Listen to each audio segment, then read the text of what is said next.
Slope and deflection part 1 strength of material subject के एक most important topic है जिसे हम लोग आज कवर करने की कोशिश करेंगे bye double integration method. Slope and deflection.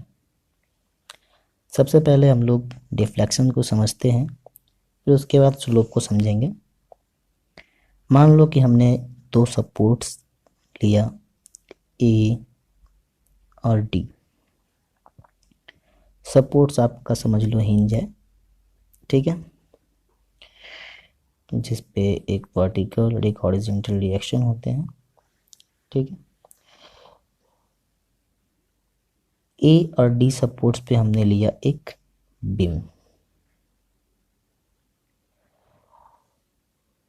Beam पे लोडिंग के पहले ये क्या था, इनिशियल पोजीशन में एक स्ट्रेट लाइन था। जैसे ही हमने इस पे लोड को सब्जेक्ट किया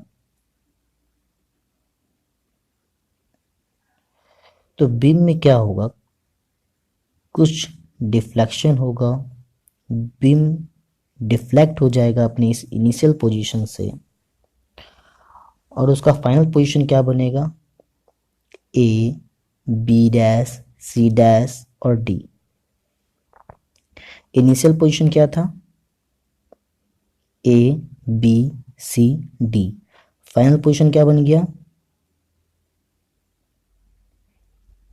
ए डैश, सॉरी, ए, बी डैश, सी डैश और डी। It is okay. जो फाइनल पोजीशन आपका बना बीम का, ए, बी डैश, सी डैश और डी, उसी को हम लोग बोल रहे हैं डिफ्लेक्टेड शेप और elastic curve.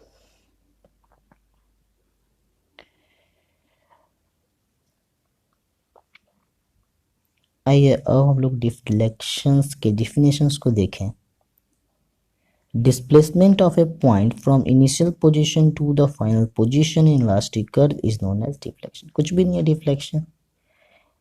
Initial position B है, फाइनल पोजीशन B डैश है, दोनों के बीच का डिस्टेंस या डिस्प्लेसमेंट को क्या बोलेंगे हम लोग, डिफ्लेक्शन बोलेंगे। इनिशियल पोजीशन C है, फाइनल पोजीशन C डैश है, दोनों के बीच का डिस्प्लेसमेंट को हम लोग क्या बोलेंगे, डिफ्लेक्शन बोलेंगे। डिफ्लेक्शन कहाँ पे, सी पे। Deflection at C, deflection at B.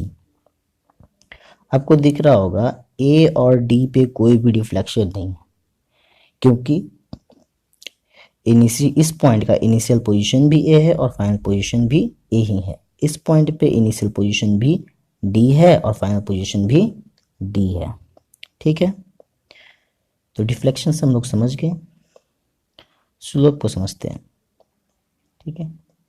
जो आपका इलास्टिक कर्व और डिफ्लेक्टेड शेप जो भी बन रहा है, इस इलास्टिक कर्व, अगर मुझे मान लो कि ए का स्लोप चाहिए तो हम लोग क्या करेंगे, ए पॉइंट पे इलास्टिक कर्व से होता हुआ एक टेंजेंट को हम लोग ड्रॉ कर लेंगे और इसका इनिशियल पोजीशन जो स्ट्रेट लाइन था उससे हम लोग क्या करेंगे, एक एंगल को मेजर करेंगे टेंजेंट। जो भी एंगल आएगा वो क्या होगा, इसका स्लोप होगा। जैसे ए पॉइंट पे क्या स्लोप मिलेगा मुझे, थीटा ए। डी पॉइंट पे क्या स्लोप मिलेगा, थीटा डी। सी, अगर मुझे सी का स्लोप चाहिए तो क्या करेंगे हम लोग, इस सी पे हम लोग टेंजेंट ड्रॉ कर लेंगे। जो सी डैश आपका फाइनल पोजीशन है, जो इलास्टिक कर्व है, उस पे हम लोग क्या किए, एक टेंजेंट ड्रॉ कर लेंगे और ए बी सी के पैरेलल एक लाइन ले लेंगे और इन दोनों बीच के लाइन टेंजेंट और जो आपका इनिशियल पोजीशन या स्ट्रेट लाइन था उसके बीच का जो एंगल बनेगा उसको हम लोग बोलेंगे थीटा सी। यही हो जाएगा आपका स्लोप। सेम बी पे भी ऐसे ही देख लेंगे हम लोग। अब इसे बारी बारी हम लोग डिफिनेशन से भी समझ लेते हैं। Deflection, displacement of a point from initial position to the final position in elastic curve is known as deflection।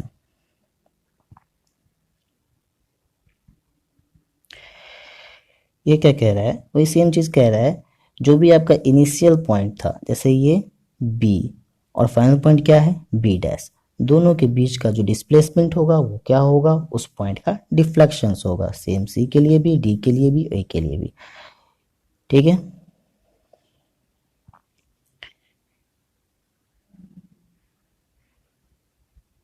Slope देखते हैं। अब देखो यहाँ पे वाई ए क्या है, ज़ीरो है। वाई ए ज़ीरो क्यों है, क्योंकि ए पॉइंट पे ये जो पॉइंट दिख रहा है इसका इनिशियल पोजीशन भी ए है और फाइनल पोजीशन भी ए है।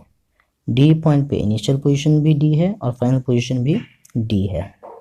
ठीक है, इसीलिए दोनों सपोर्ट्स पे हमारा डिफ्लेक्शन क्या हो जाएगा, वो ज़ीरो हो जाएगा। ये भी ज़ीरो और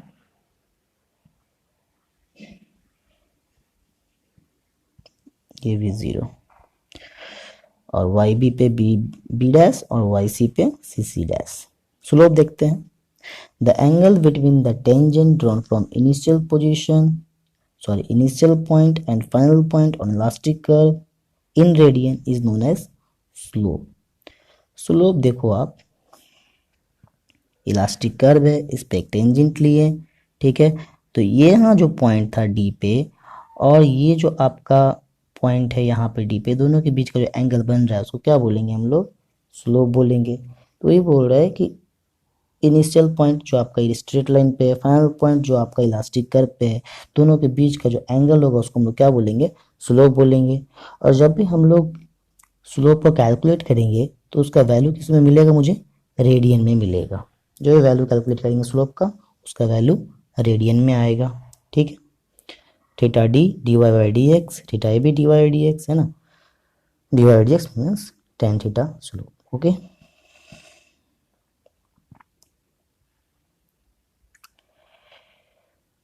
स्लोप एंड डिफ्लेक्शंस निकालने के बहुत सारे मेथड्स हैं। हम लोग आज एक मेथड पढ़ेंगे, वो है मैकुलेस डबल इंटीग्रेशन मेथड। हम लोग और भी मेथड हम लोग बारी बारी डिस्कस करेंगे, लेकिन आज हम लोग मैकुलेस डबल इंटीग्रेशन मेथड को हम लोग पढ़ेंगे। ठीक है,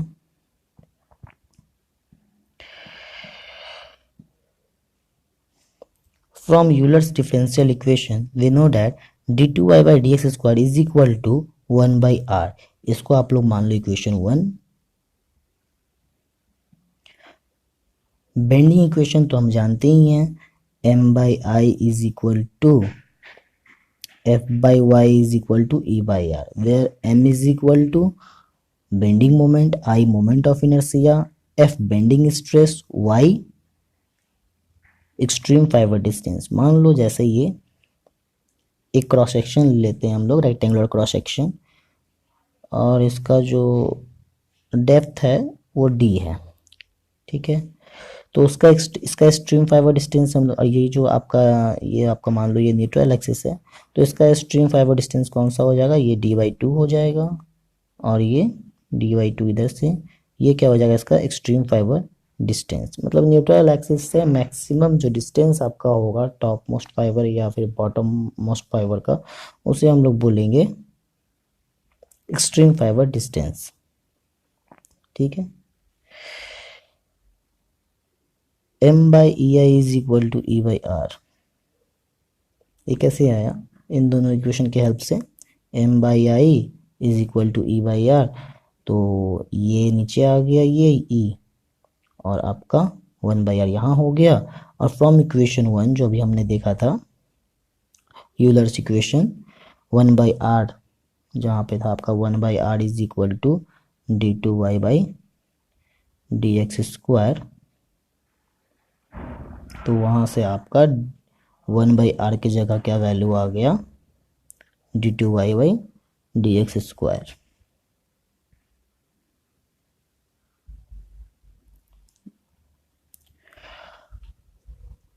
और फिर क्या करो, इस ei को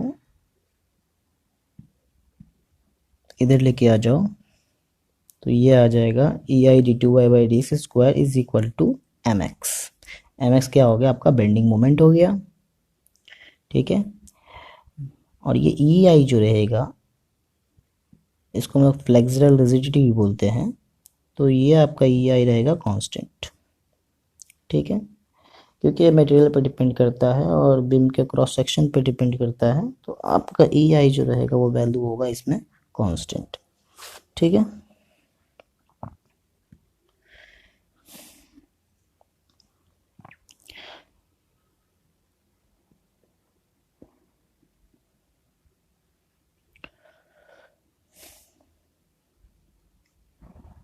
अब क्या करेंगे हम लोग, इस इक्वेशन को इंटीग्रेट करेंगे। ठीक है, इंटीग्रेटिंग बोथ साइड, तो हमें क्या मिलेगा,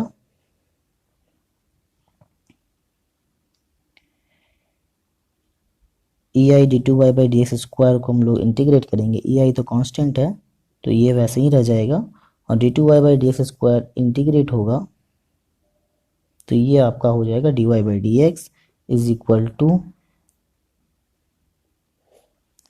एम। अगर आपका मोमेंट रहेगा एम तो ये एम के साथ एक्स आ जाएगा वेरिएबल प्लस सी वन, एक कांस्टेंट इंटीग्रेशन कांस्टेंट, क्योंकि ये डिफिनिट इंटीग्रल नहीं है, डिफिनिट इंटीग्रेशन नहीं है, तो आपका ये कांस्टेंट आ जाएगा सी वन। ठीक है, ये आपका हो जाएगा इक्वेशन ऑफ स्लोप। मतलब हम लोग E I d two Y by D x square is equal to M x, उसको एक बार इंटीग्रेट करेंगे तो हमारा मिलेगा स्लोप, और फिर जो स्लोप का वैल्यू आएगा उसे हम लोग एक बार और इंटीग्रेट कर देंगे, अगेन इंटीग्रेटिंग बोथ साइड, तो हमें क्या मिल जाएगा, इक्वेशन ऑफ डिफ्लेक्शन। इसको एक बार और इंटीग्रेट किया तो हमारा तो ये ई आई तो कांस्टेंट है, कांस्टेंट रह गया, D Y by D X integrate होगा तो ये आ जाएगा वाई, एम एक्स का हो जाएगा M X square by two. ठीक है, प्लस सी वन भी एक कांस्टेंट है, इसके साथ एक्स एक्स मल्टीप्लाई हो जाएगा वेरिएबल, प्लस सी टू, ये आपका हो जाएगा इक्वेशन ऑफ डिफ्लेक्शन। एक और इंटीग्रेटिंग कांस्टेंट आपका इसमें ऐड हो जाएगा।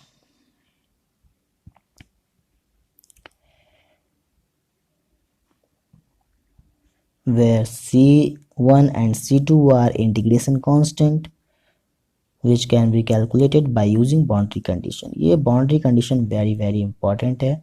अगर ये बाउंड्री कंडीशन आप समझ जाते हैं तो आपके लिए बहुत ही इजी हो जाएगा मैकुलेस डबल इंटीग्रेशन मेथड को समझना। ठीक है, ये बाउंड्री कंडीशन आपका हर जगह, बाउंड्री कंडीशन को समझते हैं हम। ये हमारा कैंटिलीवर बीम है, कैंटिलीवर बीम पे एक कैंटिलीवर बीम है। ठीक है, ये हमारा इनिशियल पोजीशन था जब हमने कोई भी लोड इस पर सपोर्ट नहीं किया था, कोई भी लोड सब्जेक्टेड नहीं किया था। अगर हम लोग इस पर फिर कोई लोड इनिशियल पोजीशन पे था, ये जब हम लोगों ने कोई लोड सब्जेक्ट किया इस पर, तो ये इसका फाइनल पोजीशन कुछ इस तरह जो आपको दिख रहा है, ऐसा ये कुछ इस तरीके से दिखेगा आपको, आपका फाइनल पोजीशन जैसा कि आपको फिगर में दिख रहा है। ठीक है, कुछ आपको दिख रहा होगा इस तरह से कि जो आपका फिक्स्ड है सपोर्ट यहाँ पे, वहाँ से कुछ डिस्टेंस तक बीम में कोई भी डिफ्लेक्शन या बीम में कोई भी वहाँ से बीम डिफ्लेक्ट नहीं हुआ है आपके इनिशियल पोजीशन से। कुछ दूर बाद से ये इसमें डिफ्लेक्टेड से बनाना शुरू किया, या फिर कुछ दूर बाद से इसमें डिफ्लेक्शन आना शुरू हुआ। मतलब एकदम जस्ट ए सपोर्ट के पास ही कुछ थोड़ा सा उससे दूर हटके उसमें डिफ्लेक्टेड से बना और उसमें डिफ्लेक्शन आया। ये आप प्रैक्टिकल एग्जांपल में वैसे देखते होंगे, कोई दीवार में कोई छड़ लगा हो, कभी आप उस पर लटके होंगे तो वो क्या दिखता है आपको, कुछ दूर बाद से आपको उसमें डिफ्लेक्शन होता दिखता है, कुछ डिफ्लेक्शन होता नज़र आता है। एकदम जस्ट सपोर्ट के पास ही आपको उसमें डिफ्लेक्शन या डिफ्लेक्टेड होता वो नज़र नहीं आएगा। ठीक है, यह बाउंड्री कंडीशन को हम लोग ध्यान से पढ़ेंगे, ध्यान से समझेंगे, अच्छे से समझेंगे। ठीक है, तभी आपका कॉन्सेप्ट अच्छे से क्लियर होगा। ठीक है, ये आपका कैंटिलीवर बीम है, इनिशियल पोजीशन था, इस पे हमने कुछ लोड को सब्जेक्ट किया। लोड सब्जेक्ट करने की वजह से ये बीम अपने इनिशियल पोजीशन से डिफ्लेक्ट हुआ और डिफ्लेक्ट होकर के ये फाइनल पोजीशन पे आ गया। ठीक है, ये ले लो बी डैश। इनिशियल पोजीशन क्या था, ए बी, फाइनल पोजीशन क्या हो गया A B dash. B B dash के बीच का जो डिस्टेंस होगा उसको क्या बोलेंगे हम लोग, बी का, बी और बी डैश के बीच का जो डिस्प्लेसमेंट होगा उसको हम लोग बोलेंगे बी पॉइंट पे डिफ्लेक्शन। ठीक है, ए पे तो कोई भी डिफ्लेक्शन नहीं हो रहा, और क्योंकि मैंने आपको बोला कि जस्ट ए के बाद, है ना, जस्ट ए के बाद कोई भी डिफ्लेक्ट आपको बीम में दिखेगा नहीं, ए के कुछ दूर बाद ही क्या होगा, बीम में आपको डिफ्लेक्शन या डिफ्लेक्टेड शेप नजर आएगा, तो वहां पे आपका स्लोप भी क्या हो जाएगा, जैसे अगर इस पे अगर हम लोग कोई भी टेंजेंट ले यहाँ पे, है ना, ए पॉइंट पे, तो वो क्या होगा, एक स्ट्रेट लाइन होगा जो कि कोई एंगल आपको नहीं देगा इनिशियल स्ट्रेट लाइन से। ठीक है, तो थीटा ए भी 0 हो गया और वाई ए भी 0 हो गया, मतलब ए पॉइंट पे स्लोप भी 0 हो गया और आपका डिफ्लेक्शन भी 0 हो गया। ठीक है, लेकिन बी पॉइंट पे क्या हुआ, आपका जो डिफ्लेक्शन होगा कैंटिलीवर के केस में वो आपका फ्री एंड, जिसको फ्री एंड बोलेंगे, फ्री एंड पे डिफ्लेक्शन क्या होगा, मैक्सिमम होगा। ठीक है, मैक्सिमम होगा, कुछ ना कुछ वैल्यू होगा उसका। और अगर हम लोग बी पे, बी डैश जिसको हमने कहा था, इसको बी डैश कहा था हमने, ठीक है, ये पॉइंट हमारा बी डैश है यहाँ पे। अगर यहाँ पे हम लोगों ने कोई टेंजेंट लिया है, बी डैश पे ड्रॉ करेंगे हम लोग, और हम लोग इनिशियल पॉइंट के पैरेलल एक लाइन ले लेंगे, तो वहाँ से कुछ ना कुछ हमें एंगल मिलेगा, और वो एंगल होगा हमारा थीटा बी। मतलब फ्री एंड पे हमारा स्लोप का वैल्यू कुछ ना कुछ होगा। ठीक है, यहाँ पे थीटा बी भी अननोन होगा और डिफ्लेक्शन भी अननोन होगा, लेकिन फिक्स्ड पॉइंट पे हमारा स्लोप भी नोन है और डिफ्लेक्शन भी हमारा नोन है, दोनों ही क्या होगा, 0 होगा, दोनों का वैल्यू क्या होगा, 0। नेक्स्ट हमारा ये सिंपली सपोर्टेड बीम। ठीक है, SSB सिंपली सपोर्टेड बीम, दो सपोर्ट है और आपका इनिशियल पोजीशन क्या है, A C B, है ना, और आपका फाइनल पोजीशन क्या हो जाएगा, A C डैश और B। बीम जब हमारा इनिशियल पोजीशन पे था तो इस पे हमने कुछ लोड डाला, जिसकी वजह से बीम में कुछ डिफ्लेक्शन होगा, बीम डिफ्लेक्टेड शेप बनाएगा और वो शेप कुछ ऐसा होगा। ठीक है, तो अब इसमें क्या दिख रहा है मुझे, और लोडिंग हमारा कुछ ऐसा यूनिफॉर्म है। ठीक है, यूनिफॉर्मली डिस्ट्रीब्यूटेड लोड हमने इस पे सब्जेक्ट कर दिया, WKN पर मीटर का एक लोड हमने सब्जेक्ट कर दिया। ठीक है, अब इस पे हम लोग देखें इसका बाउंड्री कंडीशन, तो हमें क्या मिलेगा कि सपोर्ट ए पे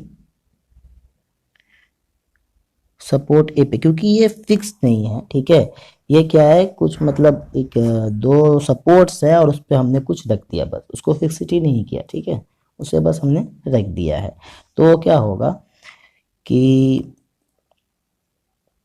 कुछ आपका डिफ्लेक्टेड शेप बनाएगा यहाँ से, है ना, और अगर हम लोग इस पे यहाँ पे टेंजेंट लेंगे और इसके इनिशियल पॉइंट से हम लोग एक एंगल मेजर करेंगे, तो वो मिलेगा थीटा ए, जो कि ए का स्लोप होगा।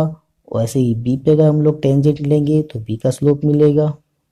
ठीक है, अगर एकदम सी पॉइंट पे अगर हम लोग, क्योंकि यूनिफॉर्मली डिस्ट्रीब्यूटेड लोड था हमारा, ठीक है, और हम लोग जस्ट अगर ये पूरा डिस्टेंस आपका एल है और L/2 एकदम बीच के डिस्टेंस पे हम लोग देखेंगे मिड पॉइंट पे L/2 पे, तो हमारा क्या होगा, इस पॉइंट पे अगर हम लोग टेंजेंट लेंगे तो ये बिल्कुल एक स्ट्रेट लाइन होगा, जस्ट ABC के तरह, तो उसके बीच में कोई भी एंगल हमें नहीं मिलेगा, तो वहाँ पे आपका जो स्लोप होगा वो क्या हो जाएगा, 0। ठीक है, थीटा C क्या हो जाएगा, 0 हो जाएगा। ठीक है, ए पे हमारा कोई भी डिफ्लेक्शन नहीं मिलेगा, ए पॉइंट पे कोई डिफ्लेक्शन नहीं होगा, क्योंकि ए का ए पॉइंट पे इनिशियल पोजीशन भी ए है और फाइनल पोजीशन भी ए ही है। वैसा बी पॉइंट पे भी क्या है, इनिशियल पोजीशन भी बी है और फाइनल पोजीशन भी बी है। सी पे क्या है, इनिशियल पोजीशन सी है और फाइनल पोजीशन आपका क्या हो जाएगा, सी डैश हो जाएगा। तो आपका सी पे जो डिफ्लेक्शन होगा वो क्या हो जाएगा, वाई सी सी सी डैश, है ना, जो आपका मैक्सिमम होगा। ठीक है, uniformly loaded uniformly distributed load के केस में। ठीक है, तो ये बाउंड्री कंडीशन समझना बहुत जरूरी है। कैंटिलीवर, सिंपली सपोर्टेड, दो ही टाइप का बाउंड्री कंडीशन है। फिक्स्ड बीम का बाउंड्री कंडीशन मैं आपको बाद में डिस्कस कर दूंगा। ठीक है, तो बस इतना बाउंड्री कंडीशन आप याद रखें। ठीक है, यहाँ पे थीटा ए अननोन होगा, कुछ ना कुछ होगा, स्लोप लेकिन जीरो होगा, सॉरी स्लोप कुछ ना कुछ होगा, डिफ्लेक्शन क्या होगा, जीरो होगा। स्लोप यहाँ कुछ ना कुछ होगा, डिफ्लेक्शन क्या होगा, जीरो होगा। यहाँ पे स्लोप जीरो होगा और डिफ्लेक्शन क्या होगा, मैक्सिमम होगा। मतलब इसमें क्या, मुझे 1 2 3 पॉइंट नोन है और 3 पॉइंट क्या है, अननोन है। ठीक है, बाउंड्री कंडीशन हम लोग कैंटिलीवर और सिंपली सपोर्टेड बीम का समझ गए हैं। आइए हम लोग समझते हैं फिक्स्ड बीम का बाउंड्री कंडीशन। दोनों साइड फिक्सिटी हम लोग प्रोवाइड कर देते हैं, बीच में आपका बीम है, इस पे कोई यूनिफॉर्मली डिस्ट्रीब्यूटेड लोड डाल देते हैं। इनिशियल पोजीशन था आपका ए बी, फाइनल पोजीशन हो जाएगा ए सी बी था इनिशियल पोजीशन, फाइनल पोजीशन क्या हो गया आपका, ए सी डैश बी। ठीक है, sorry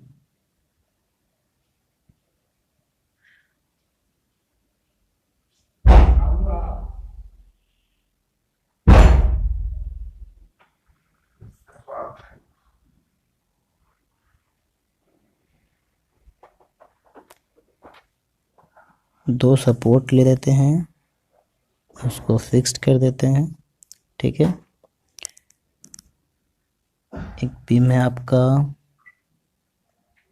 initial position A C B, जिसका फाइनल पोजीशन होगा वो कुछ ऐसा आपको दिखेगा।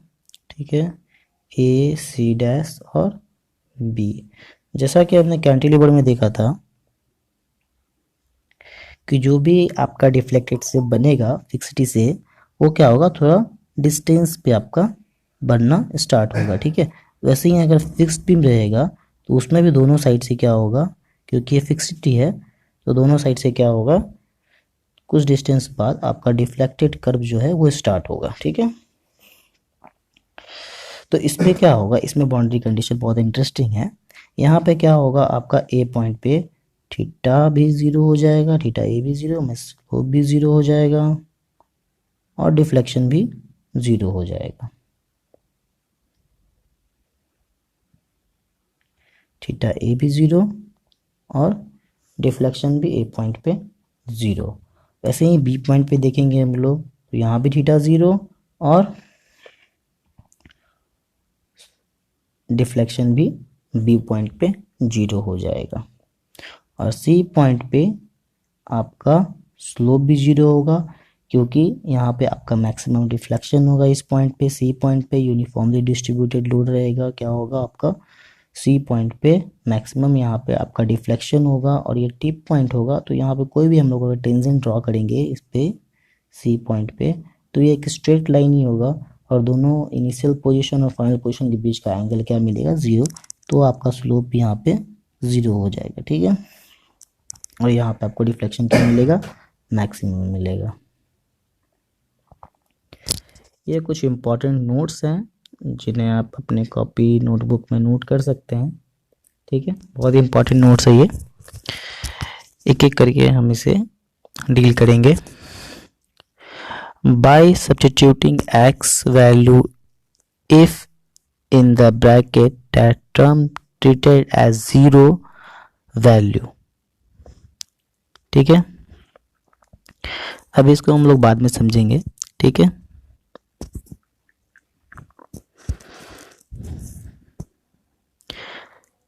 जैसे कि ये टर्म है आपका 4 - x, अगर यहाँ पे x का वैल्यू हम लोग 5 पुट करें तो ये वैल्यू आएगा निगेटिव में, और ये निगेटिव वैल्यू जो भी आएगा इसको हम लोग ट्रीट क्या करेंगे, 0 करेंगे।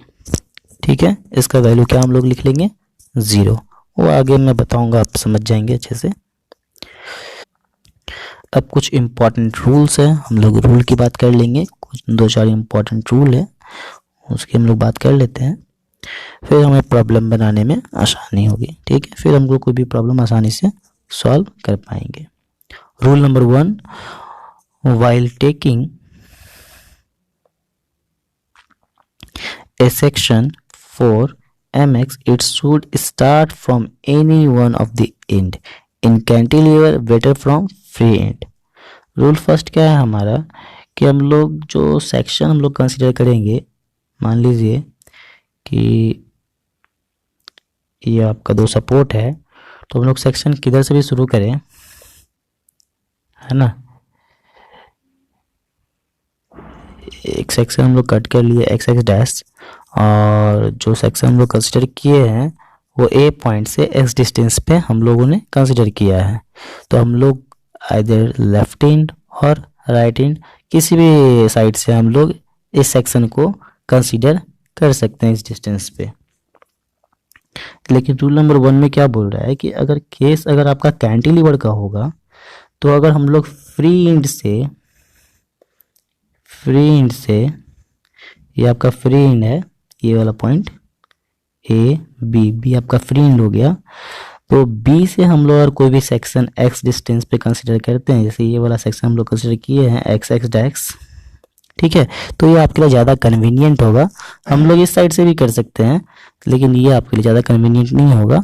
अगर हम लोग फ्री एंड से कोई सेक्शन कंसिडर करते हैं तो वो आपके लिए ज़्यादा कन्वीनियंट होगा कैंटिलीवर के केस में। ठीक है, रूल नंबर 1 में बस इतना ही आपको कहा गया है। रूल नंबर 2 में कहा गया आपका the section should cross all the zones of the beam. जैसे एग्जाम्पल ले लो, ये आपका सपोर्ट है और इस पे ढेर सारा लोड है ना, बहुत सारा लोड है, ए बी सी डी और ये ई पॉइंट है। तो अब जो हम लोग सेक्शन कंसिडर करेंगे वो सारा जोन को क्या करना चाहिए, क्रॉस करना चाहिए। जैसे आपका ए बी एक जोन हो गया, बी सी एक जोन हो गया, सी डी जोन हो गया, डी ई एक जोन हो गया। तो ये सारा zone A B C D सारे जोन्स के बाद हम लोग लास्ट में हम लोग सेक्शन कट करेंगे और ए पॉइंट से कंसिडर करेंगे एक्स को। ठीक है, तो रूल नंबर 2 में यही कहा जा रहा है आपको कि जितना भी जोन्स हो, जैसे ए बी सी डी सारे जोन्स के बाद हम लोग क्या करेंगे, सेक्शन को कट करेंगे। ठीक है, ये नहीं कि हम लोग यहीं पे सेक्शन को कट कर लिए और यहीं पे हम लोग mx निकाल लिए। ठीक है, पेंडिंग इक्वेशन को हम लोग कैलकुलेट कर लिए। रूल नंबर 2 में यही कहा जा रहा है कि जितने भी जोन्स होंगे उसके बाद हम लोग क्या करेंगे, सेक्शन को कट करेंगे। ठीक है, रूल नंबर 3 में कहा जा रहा है if UDL is acting over the beam the section should cut the UDL otherwise extended the UDL with compensation. इसका मतलब है कि अगर आपका जैसे कोई ये आपका सपोर्ट है, ठीक है, तो अगर हमारा यूडीएल ऐसे दिया हुआ है, ठीक है, अगर हमारा यूडीएल ऐसे दिया हुआ है, ये कैंटिलीवर है, इस पे यूडीएल ऐसे दिया हुआ है, ठीक है, ये बी है, ये सी।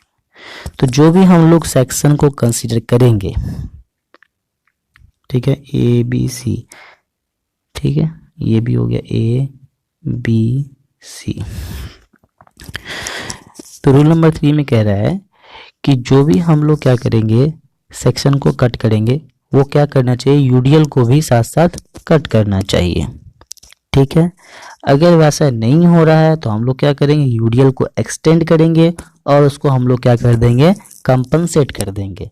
जैसे कि रूल नंबर 2 में देखें तो क्या कहा गया था कि सारे जोन्स के बाद हम लोग क्या करेंगे, सेक्शन को कट करेंगे। तो यहाँ कौन कौन सा जोन है, ए बी और बी सी। तो ए बी जोन्स के बाद हम लोग यहाँ पे सेक्शन को कट किए। लेकिन इस वाले क्वेश्चन में देखें हम लोग, तो जोन्स के बाद, सारे जोन्स के बाद लास्ट जोन में तो हमने सेक्शन को कट किया है एक्स डिस्टेंस पे, लेकिन रूल नंबर थर्ड के अनुसार, रूल नंबर थर्ड के अनुसार क्या हो रहा है कि आपका जो सेक्शन कट हो रहा है वो यूडीएल पे कट नहीं हो रहा है, ठीक है, वो यूडीएल के बाहर कट हो रहा है। तो क्या करेंगे हम लोग, बी से सी तक भी एक यूडीएल को हम लोग क्या करेंगे, एक्सटेंड करेंगे, और उतना ही यूडीएल क्या करेंगे, नीचे से उतना ही लोड इंटेंसिटी का हम लोग क्या करेंगे, यूडीएल को कंपनसेट कर देंगे। जैसे ऊपर का अगर इंटेंसिटी 2 kN पर मीटर है, तो नीचे का भी हम लोग 2 kN पर मीटर के इंटेंसिटी से क्या करेंगे, हम लोग कंपनसेट कर देंगे, ठीक है। जैसे इसमें भी देखें हम लोग कि क्या हो रहा था कि हमें कोई सेक्शन कट करना था और वो क्या करना था लास्ट जोन में। तो हम लोग अगर डी पॉइंट से देखें, फ्री एंड से देखें हम लोग, ठीक है,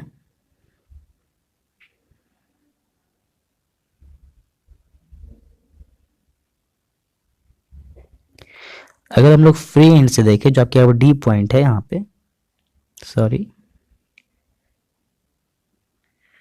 ए एक यूडीएल लिए, ये पॉइंट हो गया बी, और ये फ्री एंड है, इसका पॉइंट हो गया डी।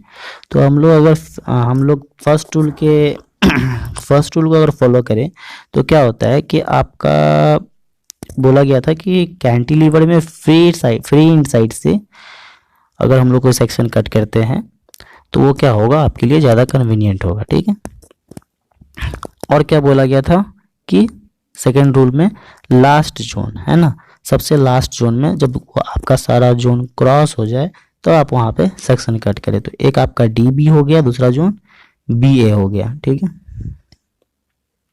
तो हम लोग क्या करते हैं कि डी बी एक जोन हो गया और ए बी ए एक जोन हो गया, तो हम लोग लास्ट जोन में बी ए में हम लोग सेक्शन को कट कर दिया। जब सेक्शन को कट करके देखे तो इस सेक्शन पे क्या है, यूडीएल है, और यूडीएल को भी वो सेक्शन कट कर रहा है, ठीक है, मतलब ये रूल थर्ड को फॉलो कर रहा है। तो इसमें कोई ज़रूरत नहीं है आपको यूडीएल को एक्सटेंड करके कंपनसेट करने का, ठीक है, समझ गए होंगे।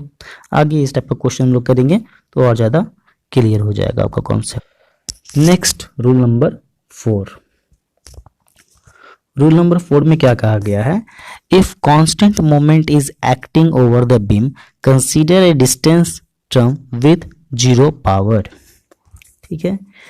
ये रूल नंबर 4 हम लोग के लिए बहुत इंपॉर्टेंट है, ठीक है, बहुत सारे कंपटीशन एग्जाम में इस टाइप के क्वेश्चन मिल जाएंगे आपको, ठीक है।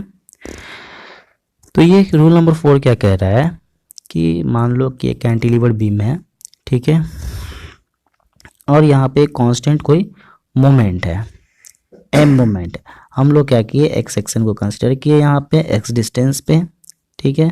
तो मोमेंट तो एम है ही, तो इसमें तो कोई डिस्टेंस मल्टीप्लाई करना नहीं है, ठीक है, क्योंकि मोमेंट निकाल रहे। तो जो एम मोमेंट यहाँ पे है वही एक्स डिस्टेंस पे जो सेक्शन हम लोग एक्स एक्स डैश कट किए हैं वहाँ भी क्या मोमेंट होगा, एम ही होगा। तो हम लोग जो मोमेंट का इक्वेशन लिखेंगे वो क्या लिखेंगे, E I d two Y by D x square is equal to M. यही मोमेंट इस सेक्शन पे भी होगा, लेकिन क्या कह रहा है कि अगर कोई कांस्टेंट मोमेंट हो तो हम लोग क्या करेंगे, उसको हम लोग एक्स टू द पावर 0 है ना, D two Y by D x square is equal to M X to the power 0 के साथ इसको हम लोग लिख देंगे, 0 पावर के साथ एक्स को हम लोग लिखेंगे। एक्स टू द पावर 0 क्या हो जाएगा, 1 हो जाएगा। तो ये तो एम तो मोमेंट रह ही किया, ठीक है। उसके बाद इसको आगे का प्रोसीजर हम लोग करेंगे, इसको इंटीग्रेट करेंगे एक बार तो क्या मिल जाएगा, स्लोप मिल जाएगा। सेकेंड बार इंटीग्रेट करेंगे तो हमारा डिफ्लेक्शन मिल जाएगा, ओके। चलिए रूल सारा हमने पढ़ लिया, अब हम लोग सिर्फ सारा क्वेश्चंस कर लेंगे। आपका स्लोप एंड डिफ्लेक्शन जो चैप्टर है वो आपका कंप्लीट हो जाएगा, ठीक है।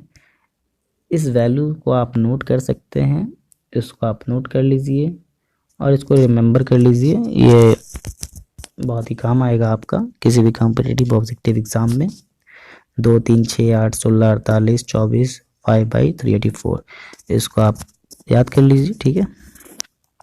अगर ये वैल्यू याद है तो हम लोग आसानी से cantilever simply supported with point load है ना, सिंपली सपोर्टेड विथ यूडीएल वो सब हम लोग इजीली मुझे याद रहेगा, स्लोप और डिफ्लेक्शन का वैल्यूज़, है ना, उसको आगे हम लोग प्रूफ भी करेंगे। ये वैल्यूज़ आप याद करिए, 2 3 6 8 16 48 24 5/384, ठीक है। इसके हेल्प से हम लोग आगे सारा वैल्यू लिखेंगे। पहला क्वेश्चन है आपका, एक कैंटिलीवर बीम है जिसपे आपका पॉइंट लोड या फिर एक कंसंट्रेटेड लोड W एक्ट हो रहा है। ये स्पैन लेंथ L का है, ठीक है।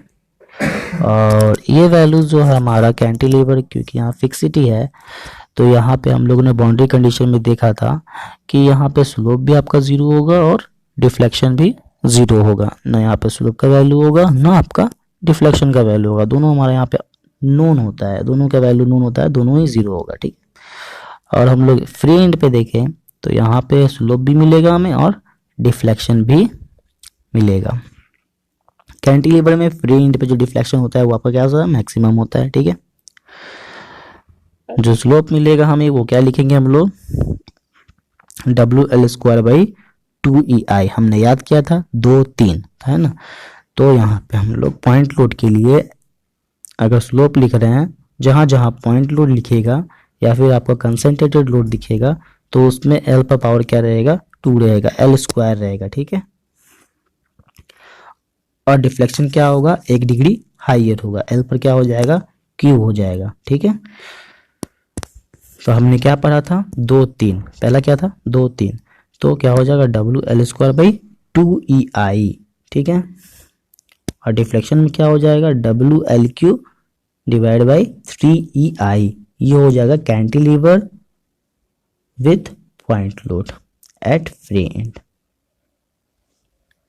नेक्स्ट, अगर कैंटिलीवर पे UDL हो, है ना, तो क्या होगा वैल्यूज आपका स्लोप और डिफ्लेक्शन का। सेम इसी तरीके से कैंटिलीवर का बाउंड्री कंडीशन हमें पता है, ए पे क्या होगा, स्लोप और डिफ्लेक्शन दोनों क्या होगा, दोनों इनका वैल्यू क्या हो जाएगा, 0 हो जाएगा ए पॉइंट पे, ठीक है। बी पॉइंट पे दोनों वैल्यू मिलेगा, थीटा बी और वाई बी।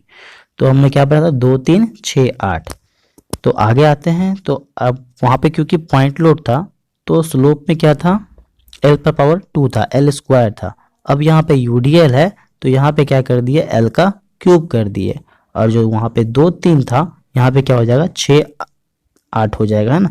तो स्लोप में क्या आ जाएगा, 6 आ जाएगा और डिफ्लेक्शन में क्या आएगा, 8 आ जाएगा। और जो स्लोप LQ है इसमें क्या हो जाएगा, 1 डिग्री ये हाइयर हो जाएगा, तो क्या हो जाएगा, LQ से क्या बन जाएगा, ये L पर पावर 4 बन जाएगा, ठीक है। नेगेटिव साइन इसलिए है क्योंकि डिफ्लेक्शन जो भी हो रहा है आपका वो क्या हो रहा है, डाउनवर्ड हो रहा है, इसीलिए यहाँ पे आपका साइन क्या है, डिफ्लेक्शन का नेगेटिव है। आगे देखते हैं एक केस हम लोग, सिंपली सपोर्टेड बीम है, ठीक है। मिड पॉइंट पे L/2 पे कोई W लोड आ रहा है, कंसंट्रेटेड लोड। तो यहाँ पे आपका वैल्यू क्या होगा, बाउंड्री कंडीशन हमें पता है, स्लोप क्या होगा, दोनों सपोर्ट पे यहाँ पे होगा, थीटा ए थीटा बी, है ना। यहाँ पे भी स्लोप होगा ए पे भी और बी पे भी। डिफ्लेक्शन क्या होगा, दोनों जगह 0 होगा क्योंकि इनिशियल पॉइंट भी ए है और वहाँ पे फाइनल पॉइंट भी ए ही है, तो कोई डिफ्लेक्शन आपका वहाँ पे हुआ नहीं, ठीक है। और जहाँ पे आपका पॉइंट लोड लग रहा है, और क्योंकि ये सिमेट्रिकल लोड है, क्योंकि जस्ट L/2 पे आ रहा है आपका पॉइंट लोड, L/2 पे आ रहा है आपका, तो ये वैल्यू हो जाएगा आपका, हमने क्या याद किया था, 2 3 6 8, 6 8 भी कर लिया, 16 48, है ना। और क्योंकि यहाँ पे आपका कंसंट्रेटेड लोड है तो L पर पावर क्या हो जाएगा, A² हो जाएगा। और यहाँ पे डिफ्लेक्शन में 1 डिग्री हाइयर हो जाएगा L का क्यूब। 2 3 6 8 16 48 तो हमें याद ही है। नेक्स्ट आपका क्या है, सिंपली सपोर्टेड बीम है और उस पर UDL है, ठीक है। तो आपका यहाँ पे स्लोप क्या हो जाएगा, हमें तो याद ही, 2 3 6 8 16 48 और 24 और 5/384, है ना। तो उससे हम लोग लिख सकते हैं इसको। अब क्योंकि यहाँ पे UDL है तो यूडीएल केस में क्या बताया था हमने, अल्फा पावर क्यूब हो जाएगा और 1 डिग्री हाइयर इसमें अल्फा पावर 4 हो जाएगा। तो इस तरह से आप 4-5 केस याद रख सकते हैं। डायरेक्ट ये क्वेश्चन एग्जामिनेशंस में ऑब्जेक्टिव एग्जाम से पूछ ली जाती है। ठीक है, वीवीआई क्वेश्चन एक देखते हैं हम लोग यहाँ पे। ये आपका थ्योरी सेक्शन सारा कंप्लीट हो चुका है। हम लोग नेक्स्ट क्लास में सारे क्वेश्चंस कर लेंगे इससे रिलेटेड। ठीक है, हम लिखे सर, थैंक यू।